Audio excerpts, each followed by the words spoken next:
Alors l'eau vive a été créée il y a 33 ans. Les créateurs sont presque encore tous présents dans l'association, mais bien évidemment, ils ont vieilli. Alors nous cherchons à renouveler un petit peu les bénévoles. Alors je suis engagée dans l'eau vive depuis sa création. Ça nous semblait important d'aider l'enfance, les enfants défavorisés, à Madagascar, au Sri Lanka, au Sénégal, au Burkina Faso et aussi à Angers, à la Cité.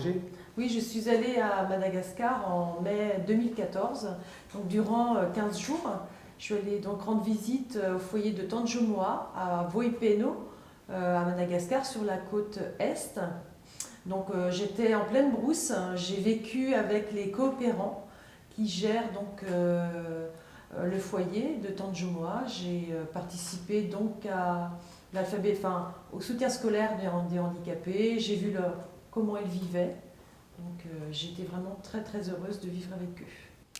Alors, ce qui motive beaucoup les adhérents de l'association, c'est qu'il y a beaucoup de retours sur chaque action.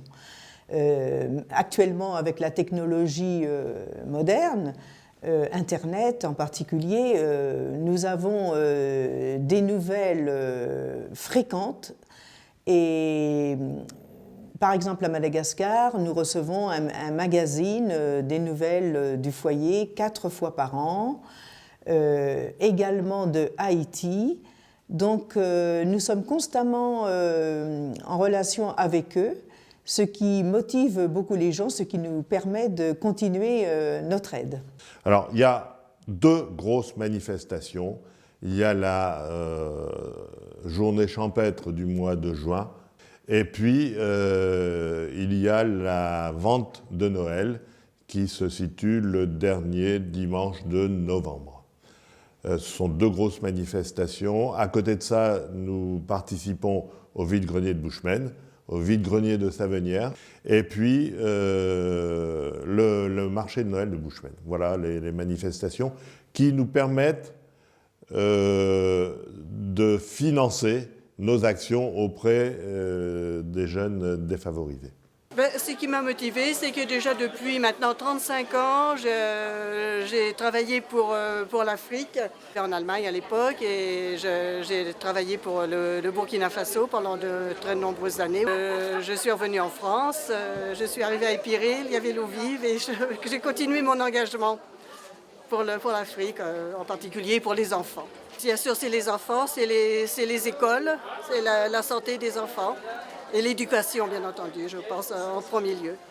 Et puis, bon, et des enfants aussi très pauvres et qui n'ont pas suffisamment à manger. Alors, je dirais qu'une cinquantaine pour préparer chaque manifestation sont vraiment présentes à chaque fois. Les adhérents dépassent la centaine. Et pour préparer, bien sûr, il faut se réunir, on est 25 à 30. Voilà. La préparation, c'est quand même un gros travail. On commence pour la fête de novembre, on commence comme pour la fête de juin, on commence le jeudi à monter toutes les tentes et tout ça. Et jusqu'au lundi soir, on est pris. Disons, au départ, comme Épiré, il n'y a pas de commerce, donc on ne se retrouvait pas. Et il y a eu les sœurs de la Maison Saint-Charles qui ont dit pourquoi on ne ferait pas une galette d'abord déjà. Et vu l'importance du nombre de personnes, de participants, on a dit bien, avec cette somme-là, qu'est-ce que l'on fait? Donc à la suite de ça, on s'est engagé d'en faire des fêtes du mois de juin au départ. Et puis vu l'évolution de cette fête, on a dit pourquoi on ne ferait pas une autre fête à l'automne. Ça sert, au départ, ça a servi aussi au Sénégal à faire creuser des puits. Et ensuite, de fil en aiguille, il y a eu après des constructions de bâtiments où on a participé. Parce que financièrement, c'est de gros investissements, donc l'OVI ne peut pas tout participer. Et on a commencé par le Sénégal. Après, il y a eu le Burkina Faso, le Sri Lanka, Madagascar et Angers. Donc Angers, c'est ponctuel dans une école pour enfants handicapés. Donc nous finançons les sorties extrascolaires. On donne son temps un peu pour les enfants défavorisés. Je trouve que c'est un beau geste. Et après, on est bénévole. Moi, ça fait peut-être une vingtaine d'années, je crois, que je suis ici. Je suis très content. On a une bonne ambiance. Et enfin, en principe, il faut dire aux gens aussi, celui qui a des vêtements, ils ne savent pas quoi faire, on est prêt à aller les chercher gratuitement et on l'amène. On est quand même, faut dire, relativement nombreux à s'occuper quand même de l'eau vive.